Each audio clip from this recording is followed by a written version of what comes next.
साथियों नमस्कार।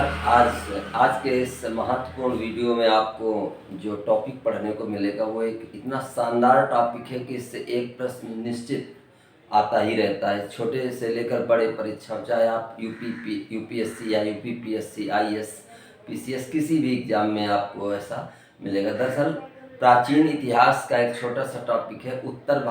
वैदिक काल के बाद जो उत्तर भारत की राजनीतिक स्थिति थी उसमें 16 महाजनपदों का बड़ा महत्वपूर्ण योगदान था। ये 16 महाजनपद कौन थे, इनको उस समय किन नामों के साथ जाना जाता था, इनकी राजधानियाँ क्या थी, फिलहाल इस टॉपिक में आपको ये जानने का अवसर प्राप्त होगा। तो चलो हम बिना समय गंवाए हुए इसको प्रारंभ करते हैं। तो सबसे पहले 16 महाजनपद कौन कौन थे और इनमें उस समय उसकी स्थिति क्या थी। जैसे कुछ की तो हम समझ सकते हैं, जैसे काशी है, वो वर्तमान में भी वाराणसी के क्षेत्र को आज भी काशी कहा जाता है, लेकिन बाकी ऐसा सभी के साथ नहीं है, वो हम आगे देखते हैं।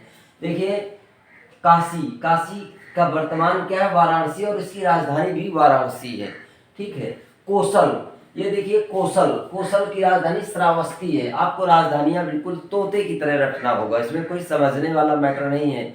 तो कौशल की राजधानी क्या है, श्रावस्ती। पहले आप राजधानियों पर फोकस करें और राजधानियों को समझने का प्रयास करें। जब याद हो जाए फिर आप उसके क्षेत्र पर जाइए कि कौशल का क्षेत्र कहाँ का था, अवध क्षेत्र था। ठीक है, ये अवध का क्षेत्र वर्तमान में, और ये फैजाबाद मंडल आता है।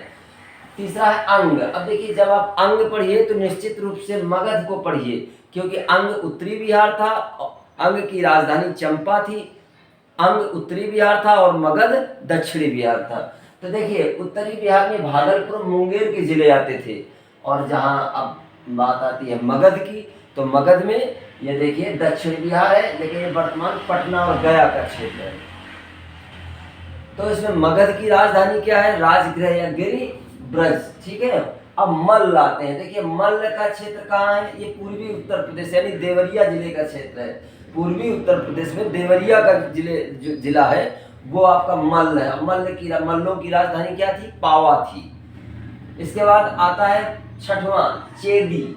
ये आधुनिक बुंदेलखंड है। अब बुंदेलखंड तो आप जानते हैं, महोबा है, हमीरपुर है, जालौन है, बांदा है। तो ये आपको समझ में आ रहा होगा कि आधुनिक बुंदेल, और इसकी राजधानी क्या थी, सुत्तीमती। इसके बाद अगला है वज्जी। ये देखिए 8 राज्यों का संघ था, ये 8 राज्यों का संघ था। इसकी भी जानकारी आपको मिल जाएगी। इसके बाद आता है वत्स की राजधानी क्या थी, कौशाम्बी। अब देखिए कौशाम्बी आप जानते हैं, तो उस समय ये इलाहाबाद और बांदा का क्षेत्र मिल करके वत्स हुआ करता था। तो याद रहेगा, आधुनिक ये जो आपका है इलाहाबाद और बांदा के जिले कौशाम्बी। ठीक है। वत्स की राजधानी क्या थी, वत्सराज। और इसके आगे इसका भी इतिहास आपको पढ़ने को मिलेगा कि वत्सराज, उदयन वगैरह जहाँ के थे।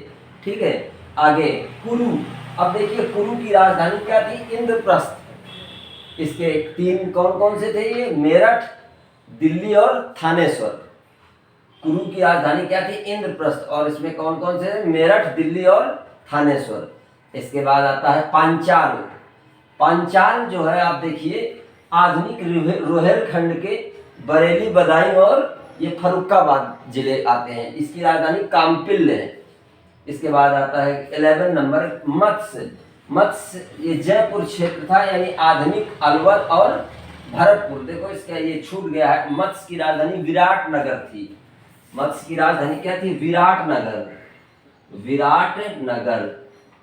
याद रखिए, ये परीक्षा में पूछा भी जा चुका है। देखिए, ये लगातार 2 और 3 वर्ष पहले इसको पूछा गया, इसके बाद पिछले वर्ष फिर इन्होंने मैचिंग मिलाने के लिए दे दिया। तो कुछ भी इस तरीके से दिया जा सकता है पीसीएस में। अभी होने वाली परीक्षा में इससे एक प्रश्न आने की प्रबल संभावना है। देखिए, एक प्रश्न के महत्व को आप समझें तो एक प्रश्न भले आपको सिलेक्ट न करा पाए, लेकिन आपको रिजेक्ट जरूर करा सकता है। इसलिए एक प्रश्न के महत्व को आप समझिए। खासकर वो लोग जो बराबर पे छूट के मेरिट से बाहर हो जाते हैं, उनके लिए वो इसके महत्व को ज़्यादा अच्छी तरह समझते हैं। तो अगला हमारा मत्स्य हो गया। मत्स्य के बाद सूरसेन। ये देखिए आधुनिक ब्रज मंडल है। आधुनिक ब्रजमंडल, इसकी राजधानी मथुरा है। अगला है अस्मक, ये आंध्र का क्षेत्र है, गोदावरी के निकट है और गोदावरी नदी के अस्मक गोदावरी नदी के तट पर स्थित था। इसकी राजधानी पोतन थी। इसके बाद 14 नंबर है अवंती। अवंती इसकी राजधानी है उज्जैनी अथवा महिष्मती। अब देखिए उज्जैनी यानी उज्जैन के क्षेत्र से हम लेते हैं तो जाहिर से मालवा का भाग है, तो कौन कौन से, पश्चिमी तथा मध्य मालवा। इसके बाद अगला आता है 15 नंबर गांधार। ये पाकिस्तान के पेशावर और रावलपिंडी के क्षेत्र को मिलाकर गांधार कहा जाता था, जिसकी राजधानी तक्षशिला थी। इसके बाद आता है 16वां कंबोज। कंबोज का है पश्चिमी कश्मीर तथा काफिरिस्तान और इसकी राजधानी हाटक थी। तो साथियों एक बार मैं फिर इसको जल्दी से कर देता हूँ। काशी वर्तमान वाराणसी को, इसकी राजधानी वाराणसी। कौशल वर्तमान अवध का क्षेत्र, फैजाबाद मंडल, जिसकी राजधानी श्रावस्ती। अंग जब मैंने कहा अंग पढ़िए तो मगध पढ़िए। अंग की राजधानी चंपा, ये उत्तरी बिहार, भागलपुर और मुंगेर के जिले। मगध की राजधानी राजगृह गिरिब्रज यानी दक्षिणी बिहार, इसमें पटना और गया के जिले। मल्ल ये पूर्वी उत्तर प्रदेश, देवरिया जिला, इसकी राजधानी पावा। चेदी आधुनिक बुंदेलखंड, इसकी राजधानी सुक्तिवती। वज्जी ये 8 राज्यों का संघ था। इसके बाद वत्स आपका क्या आता है, आधुनिक, हमने बताया वत्स की राजधानी कौशाम्बी और कौशाम्बी यानी इलाहाबाद और बांदा के जिले। इसके बाद आता है कुरु, जिसमें कुरु की राजधानी इंद्रप्रस्थ और उसमें कौन सा है, मेरठ, दिल्ली और थानेश्वर। पांचाल आधुनिक रुहेलखंड के बरेली, बदायूं तथा फर्रुखाबाद जिले, राजधानी काम्पिल्य। मत्स्य जयपुर क्षेत्र यानी आधुनिक अलवर और भरतपुर आते हैं। ये परीक्षा में पूछा भी जा चुका है। इसकी राजधानी है विराटनगर। सूरसेन आधुनिक ब्रजमंडल यानी मथुरा राजधानी। अस्मक आंध्र का क्षेत्र जो गोदावरी नदी के तट वाला है और उसकी राजधानी पोतन। अवंती उज्जैनी और महिष्मती, इसकी राजधानी उज्जैनी या महिष्मती है, तो याद रखिएगा।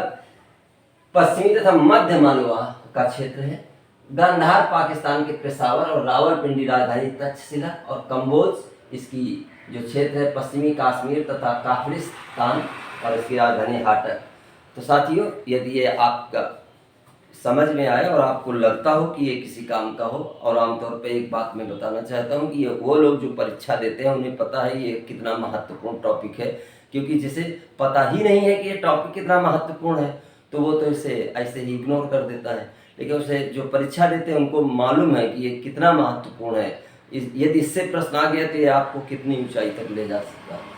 तो साथियों मैं आपसे गुजारिश करता हूँ कि इस महत्व को समझो, और यदि आपको ये अच्छा लगे तो लाइक शेयर और सब्सक्राइब करो।